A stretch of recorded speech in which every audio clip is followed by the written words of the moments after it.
ഹിന്ദുമതം പ്രേതം, ഭൂതം, പിശാച്. ക്രിസ്തുമതം ഫോളൻ ഏഞ്ചൽ, ഡീമൺ, ഡെവിൾ. മുസ്ലിം മതം ചെകുത്താൻ, ദജ്ജാൽ.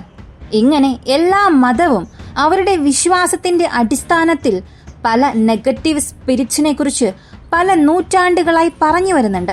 മതവിശ്വാസങ്ങളുടെ അടിസ്ഥാനത്തിൽ ഇവയ്ക്ക് പല പേരുകളാണെങ്കിലും ഇവയെല്ലാം ഒരേ പോയിന്റിലാണ് വന്നു നിൽക്കുന്നത്. അതാണ് സോൾ എന്ന ആത്മാവ്. ഒരാൾ ദൈവത്തെ പൂർണ്ണമായും വിശ്വസിക്കുകയാണെങ്കിൽ അവർ ആത്മാക്കളെയും വിശ്വസിച്ചേ മതിയാകൂ. കാരണം അതാണ് ജീവിതത്തിന്റെ വിധി.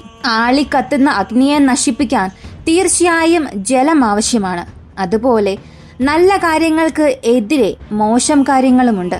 ദൈവത്തിന് എതിരെ അല്ലെങ്കിൽ ഗുഡ് സ്പിരിറ്റ്സിനെതിരെ ബാഡ് സ്പിരിറ്റ്സ് തീർച്ചയായും ഉണ്ടാകും. ലോകത്തിലെ മികച്ച ശാസ്ത്ര പ്രതിഭ, ലോകത്തിന് തന്നെ റിലേറ്റിവിറ്റിയെ അഭിമുഖം ചെയ്ത ഐൻസ്റ്റീൻ പറഞ്ഞത്, science without religion is ലേം, religion without science is blind. അതായത് മതം ഇല്ലാത്ത ശാസ്ത്രം മുടന്തനെ പോലെയാണ്, ശാസ്ത്രം സംസാരിക്കാത്ത മതം അന്ധനെ പോലെയാണ്. എന്നാൽ ഇവിടെ ഐൻസ്റ്റീൻ പറയുന്ന ഈ മതം ദൈവത്തെയല്ല കാണിക്കുന്നത്. ഐൻസ്റ്റീനും ദൈവവിശ്വാസം ഉണ്ടായിരുന്നു. എന്നാൽ അദ്ദേഹം ദൈവമായി പറയുന്നത് ഈ മുഴുവൻ പ്രപഞ്ചത്തെയും ചെറിയ ആറ്റത്തിൽ തുടങ്ങി ഒരു വലിയ ബ്രഹ്മാണ്ഡമായി രൂപം പ്രാപിച്ച ഈ പ്രപഞ്ചത്തെയാണ് അദ്ദേഹം ദൈവമായി കണ്ടത്. ആ ദൈവത്തെയാണ് മതമായും അദ്ദേഹം സൂചിപ്പിക്കുന്നത്. എന്നാൽ അദ്ദേഹം പറയുന്ന ഈ അഭിപ്രായത്തെ വെച്ചുകൊണ്ട് മാത്രം ഒരുപാട് പേർ പറഞ്ഞത്, കാണുക, ഐൻസ്റ്റീന് പോലും ദൈവവിശ്വാസം ഉണ്ടായിരുന്നു. അപ്പോ അദ്ദേഹം ദൈവത്തെ വിശ്വസിച്ചു എന്നുണ്ടെങ്കിൽ തീർച്ചയായും ആത്മാക്കൾ ഉണ്ടെന്ന് ഇൻഡയറക്റ്റായി തന്നെ പറയാതെ പറയുന്നു എന്ന് പലരും തെറ്റായി ഡീകോഡ് ചെയ്യാൻ തുടങ്ങി. ശാസ്ത്രം എന്നും പരീക്ഷണങ്ങൾ നടത്തുകയും ആ പരീക്ഷണ ഫലത്തിന്റെ അടിസ്ഥാനത്തിലാണ് ഒരു കാര്യം സ്ഥിരീകരിക്കുക. അങ്ങനെ ഈ നെഗറ്റീവ് എനർജി അല്ലെങ്കിൽ ആത്മാവ് എങ്ങനെ വേണമെങ്കിലും പറയാം, ഇതിനെ മെഷർ ചെയ്യുന്ന പരിശ്രമത്തിൽ കഴിഞ്ഞ കാലങ്ങളിൽ ഗവേഷകർ പല ശ്രമങ്ങൾ നടത്തി. ആ ഗവേഷണത്തിന്റെ അവസാനം അവർ ആത്മാവിനെ കണ്ടുപിടിച്ചോ ഇല്ലയോ? ആത്മാവിന് ഭാരമുണ്ടോ? ഉണ്ടെങ്കിൽ എത്ര? സത്യത്തിൽ മരിച്ചതിന് ശേഷം ശരീരത്തിൽ നിന്നും ആത്മാവ് വേർപിരിയുമോ? ഇതിന് ശാസ്ത്രം പറയുന്ന മറുപടി എന്താണ്?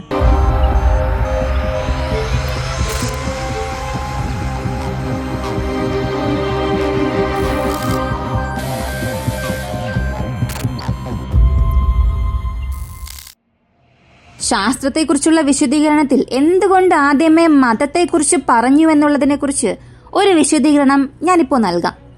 നമ്മൾ അംഗീകരിക്കുന്നോ ഇല്ലയോ, കാലാകാലമായി ഈ ആത്മാവ്, പ്രേതം, പിശാച് ഇവയെല്ലാം മനുഷ്യന്റെ മസ്തിഷ്കത്തിൽ പതിയാൻ ഈ മതവിശ്വാസമായിരുന്നു പ്രധാനപ്പെട്ട പങ്ക് വഹിച്ചത്. ഇപ്പോൾ നവീനകാല മനുഷ്യർക്ക്, പ്രധാനമായും ശാസ്ത്രീയർക്ക് ഏറ്റവും വലിയ ഒരു ജോലി ആത്മാവ് ഉണ്ടോ ഇല്ലയോ.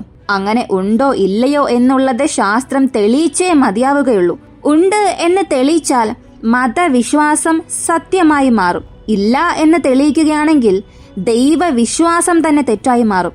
അതിനാൽ ഇതിൽ ഒരു അവസാനം അറിയാനായി 1901 അമേരിക്കൻ ശാസ്ത്രജ്ഞനായ ഡൺകൻ മക്ഡോൾ കളത്തിലിറങ്ങുകയാണ്. ഒന്ന് ചിന്തിച്ചു നോക്കുക, ഏകദേശം 120 വർഷങ്ങൾക്ക് മുൻപ് തന്നെ ഈ വ്യക്തി ആത്മാക്കളെക്കുറിച്ചുള്ള ശാസ്ത്രീയ ഗവേഷണം ചെയ്തിട്ടുണ്ട്.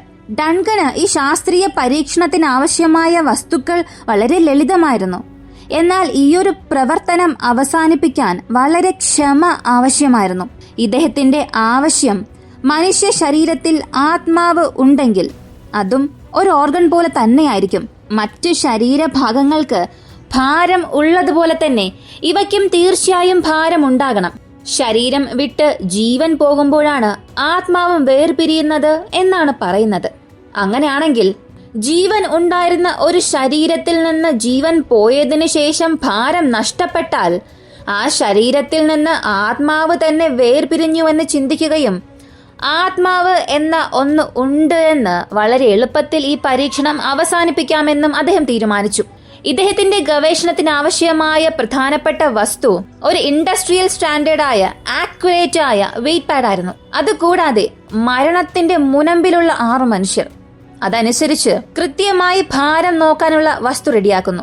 മരണത്തിന്റെ മുനമ്പിൽ നിൽക്കുന്ന 3 പേര് വെച്ചുകൊണ്ട് ഇദ്ദേഹത്തിന്റെ പരീക്ഷണം ആരംഭിച്ചു.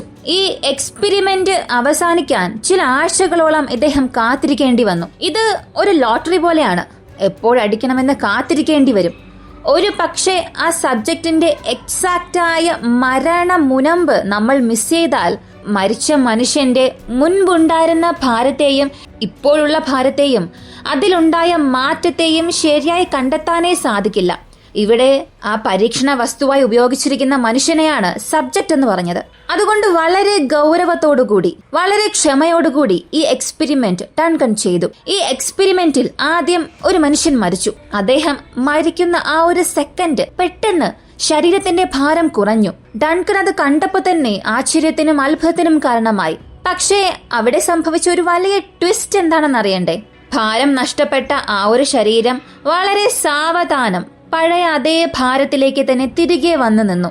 ഈ ഒരു മാറ്റത്തിന് എന്തായിരിക്കും കാരണമെന്ന് അദ്ദേഹത്തെ കൊണ്ട് മനസ്സിലാക്കാനേ സാധിച്ചില്ല. അങ്ങനെ അടുത്ത മനുഷ്യന്റെ മരണത്തിനായി കാത്തിരുന്നു. അദ്ദേഹവും ഒരു ഘട്ടത്തിൽ മരിച്ചു. അതുപോലെ ഭാരം കുറയുന്നു. എന്നാൽ വീണ്ടും ഭാരം പഴയ രീതിയിലേക്ക് വരുന്നു. ഈ ഒരു അവസ്ഥ തുടർന്ന് നടക്കുന്നു. ഇങ്ങനെ തുടർന്ന് ഒരു 5 പേരോളം മരിച്ചു. ഇതേ റിസൾട്ടായിരുന്നു കിട്ടിയത്. 6ാമതായി അവസാനത്തെ വ്യക്തി മരിക്കുമ്പോഴാണ് ഒരു മിറാക്കിൾ അവിടെ സംഭവിച്ചത്. അവസാനത്തെ മനുഷ്യൻ മരിക്കുമ്പോൾ ആ ശരീരത്തിൽ നിന്നും 21 ഗ്രാം ഭാരം കുറയുന്നു. എന്നാൽ ആ ഭാരം വീണ്ടും ശരിയായി വന്നില്ല. അതായത് ആ ശരീരത്തിൽ നിന്നും ഇപ്പോ 21 ഗ്രാം ഭാരം പെർമനന്റായി തന്നെ കാണാതായി. ഇത് വെച്ച് ഗവേഷകനായ ഡങ്കൻ ഒരു തീരുമാനത്തിലെത്തി. ആത്മാവ് തീർച്ചയായും ഉണ്ട്, അതിന് ഭാരവും ഉണ്ട്. മരിക്കുമ്പോൾ അത് ശരീരം വിട്ട് പുറത്തേക്ക് പോകുന്നു എന്നുള്ള ഒരു റിസൾട്ട് അദ്ദേഹത്തിന്റെ ഗവേഷണത്തിന്റെ അവസാനം കൊണ്ടുവന്നു. ഗവേഷണം അവസാനിച്ചിട്ടു കൂടിയും ഇതിന്റെ ഫലം അദ്ദേഹം പുറത്തുവിട്ടില്ല. പല വർഷം സീക്രട്ടായി തന്നെ മെയിൻറ്റെയിൻ ചെയ്തു. കാരണം ഈ ഗവേഷണത്തിൽ തന്നെ ചില ലൂപ്പ് ഹോൾസ് ഉണ്ടായിരുന്നു. അതിനദ്ദേഹം കഴിയുന്നത്ര ന്യായമായ കാരണങ്ങൾ ശേഖരിക്കാൻ വേണ്ടിയാണ് സീക്രട്ടായി മെയിൻറ്റെയിൻ ചെയ്തത്. എന്നാൽ സത്യം എന്താണെന്ന് ചോദിച്ചാൽ അവസാനം വരെയും ആ ന്യായമായ കാരണം അദ്ദേഹത്തെ കൊണ്ട് കണ്ടെത്താനേ സാധിച്ചില്ല. ഇങ്ങനെയുള്ളപ്പോൾ 1907 വർഷം, ഏകദേശം 7 വർഷങ്ങൾക്ക് ശേഷം തന്റെ ഗവേഷണ ഫലം ന്യൂയോർക്ക് ടൈംസ് മാധ്യമം വഴി പുറത്തുവിട്ടു. ഇപ്പോൾ നിങ്ങൾ കണ്ടുകൊണ്ടിരിക്കുന്ന ഈ ഒരു പേപ്പർ കട്ടിംഗ് ന്യൂയോർക്ക് ടൈംസിൽ 1907 മാർച്ച് മാസം 11-ാം തീയതി പുറത്തു വന്നതാണ്. ഇതിന്റെ ടൈറ്റിൽ ആത്മാവിന് ഭാരമുള്ളതായി ശാസ്ത്രജ്ഞൻ ചിന്തിക്കുന്നു എന്നായിരുന്നു. ഈ ആർട്ടിക്കിൾ പുറത്തായതും ചെറിയ കോളിളക്കമൊന്നും അല്ല അവിടെ സൃഷ്ടിച്ചത്. ഡൺകനെ സയൻസ് സൊസൈറ്റിയിൽ നിന്ന് ഒരുപാട് തിരിച്ചടികൾ ഉണ്ടാകാൻ തുടങ്ങി. പല ശാസ്ത്രജ്ഞന്മാർ ഇദ്ദേഹത്തിന്റെ ഗവേഷണത്തിലുള്ള ലൂപ്പ് ഹോൾസിനെ വലിയ രീതിയിൽ വിമർശിക്കാൻ തുടങ്ങി. അങ്ങനെ വിമർശനം ചെയ്തവരിൽ വളരെ പ്രധാനപ്പെട്ട ഒരു വ്യക്തിയായിരുന്നു ഭൗതിക ശാസ്ത്രജ്ഞനായ അഗസ്റ്റസ് പി ക്ലാക്ക്. ഇദ്ദേഹം പറഞ്ഞത്, ഡൺകന്റെ റിപ്പോർട്ട് കാണുമ്പോൾ മരിച്ചതിന് ശേഷം എല്ലാ സബ്ജക്ട്സിനും ബോഡി ടെമ്പറേച്ചർ വർദ്ധിക്കും എന്ന് മനസ്സിലായി. ഇത് സ്വാഭാവികമായി നടക്കുന്ന കാര്യമാണ്. മരിച്ചയുടൻ ശ്വാസകോശത്തിന്റെ പ്രവർത്തനം നിലയ്ക്കും. അങ്ങനെ നിലച്ചാൽ പിന്നെ ശ്വാസകോശത്തെ കൊണ്ട് രക്തത്തിന്റെ ചൂട് കുറയ്ക്കാൻ സാധിക്കില്ല. ഇതിന്റെ ഫലമായി ശരീരത്തിൽ നിന്ന് വിയർപ്പിന്റെ രൂപത്തിൽ ഫ്ലൂയിഡ്സ് പുറത്തേക്ക് വരും. അതുകൊണ്ടാണ് ആ സബ്ജക്റ്റിന് മാത്രം 21 ഗ്രാം ഭാരം കുറഞ്ഞത് എന്ന് ക്ലാർക്ക് പറഞ്ഞു. അടുത്ത വിമർശനം നടത്തിയത് ഭൗതിക ശാസ്ത്രജ്ഞനായ കാൾ ക്രൂസൻസ്കിയാണ്. ഇദ്ദേഹം പറഞ്ഞത്, നിങ്ങൾ ഗവേഷണം നടത്തിയതെല്ലാം ശരി തന്നെയാണ്. പൊതുവെ ഏതൊരു എക്സ്പെരിമെന്റിലും ഫലം ശരാശരിയായോ അല്ലെങ്കിൽ ഭൂരിപക്ഷമായോ വേണം തീരുമാനിക്കാൻ. എന്നാൽ നിങ്ങൾ ഒരേയൊരു സബ്ജക്റ്റിന്റെ റിസൾട്ടിനെ മാത്രമാണ് മുന്നിൽ വെച്ചത്. അതുകൊണ്ട് ഇതൊരു ഫ്രോഡ് എക്സ്പെരിമെന്റ് ആണെന്ന് അദ്ദേഹം വളരെ മോശമായ രീതിയിൽ വിമർശിക്കാൻ തുടങ്ങി. ഈ വിമർശനങ്ങൾ എല്ലാം ശരിയായിരുന്നു. കാരണം അടിസ്ഥാനമായി തന്നെ അത്രയും ആക്യുറേറ്റ് ആയി 21 ഗ്രാം മെഷർ ചെയ്യുന്ന ഒരു വെയ്റ്റ് മെഷീൻ 120 വർഷത്തിന് മുൻപ് ഉണ്ടായിരുന്നോ എന്നുള്ളത് തന്നെ ഒരു വലിയ ചോദ്യമാണ്. കൂടാതെ ഈ എക്സ്പെരിമെന്റിൽ ഡൺകൺ ചെയ്ത വളരെ വളരെ മോശമായ കാര്യം എന്താണെന്ന് അറിയണ്ടേ? മനുഷ്യരുടെ പക്കൽ ചെയ്തതുപോലെ തന്നെ 14 നായ്ക്കളെ വെച്ചും ഇതേ ഗവേഷണം നടത്തി. രോഗം ബാധിച്ച നായ്ക്കളെ ലഭിക്കാത്തത് കൊണ്ട് നായ്കളെ പിടിച്ചുകൊണ്ടുവന്ന് വിഷം വച്ച് കൊല്ലുകയും ഈ എക്സ്പെരിമെന്റ് നടത്തുകയും ചെയ്തു. എന്നാൽ ഈ ഒരു ഗവേഷണത്തിൽ മരിച്ചുപോയ ഒരു നായകൾക്ക് പോലും ശരീരഭാരം കുറഞ്ഞതേയില്ല. ഇക്കാര്യം സയന്റിഫിക് സൊസൈറ്റിയിൽ ഡൺകന് ഒരു വലിയ ദുഷ്പേര് വാങ്ങിക്കൊടുത്തു. ഇങ്ങനെ പല തിരിച്ചടികൾ വാങ്ങിയതിനു ശേഷം പോലും ഡൺകൻ അവസാനിപ്പിച്ചില്ല. ഭാരം പറഞ്ഞാൽ മാത്രമല്ലേ നിങ്ങൾ സമ്മതിക്കാത്തത്? ഇല്ല, ഞാൻ ആത്മാവിനെ ചിത്രമെടുത്ത് കാണിച്ചു തരാം എന്ന് പറയുകയും സോൾ ഫോട്ടോഗ്രാഫി എക്സ്പെരിമെന്റിലേക്ക് കാലുകുത്തി. എന്നാൽ നിർഭാഗ്യവശാൽ അദ്ദേഹത്തെ കൊണ്ട് ഈ ഒരു എക്സ്പെരിമെന്റ് വിജയകരമായി അവസാനിപ്പിക്കാൻ സാധിച്ചില്ല. 1920 വർഷം അദ്ദേഹം മരിക്കുന്നു. ഇദ്ദേഹം മരിച്ച് ഏകദേശം 80 വർഷങ്ങൾക്ക് ശേഷം 2001 ലൂയിസ് ഇ ഹോളണ്ടർ എന്ന ഭൗതിക ശാസ്ത്രജ്ഞൻ ഇതേ പരീക്ഷണം മൃഗങ്ങളിൽ ചെയ്തു നോക്കി. എന്നാൽ ഇദ്ദേഹം ചെയ്ത ഈ പരീക്ഷണത്തിലും മൃഗങ്ങളെല്ലാം ഡൺകൺ ചെയ്ത പരീക്ഷണത്തിന് വിപരീതമായി ഭാരം കുറയുന്നതിന് പകരം ഭാരം വർദ്ധിപ്പിക്കാൻ തുടങ്ങി. പിന്നീട് ഇദ്ദേഹം ചെയ്ത എക്സ്പെരിമെന്റിലും ചില പിഴവുകൾ സംഭവിച്ചു എന്ന് പറഞ്ഞ് ശാസ്ത്രീയ ലോകം അത് നിഷേധിച്ചു. ഇതിനെ തുടർന്ന് ഇപ്പോഴും ചില ശാസ്ത്രജ്ഞന്മാർ ഇലക്ട്രോ മാഗ്നറ്റിക് ഡിറ്റക്ടേഴ്സ് ഉപയോഗിച്ച് സോൾ റിലീസാകുമ്പോൾ അതിന്റെ എനർജിയെ ക്യാപ്ചർ ചെയ്യാമെന്നുള്ള ചില പ്രപ്പോസൽസ് നടത്തി. എന്നാൽ അവ ഒന്നും തന്നെ പ്രാക്ടിക്കലായി ചെയ്തു നോക്കിയിട്ടുമില്ല.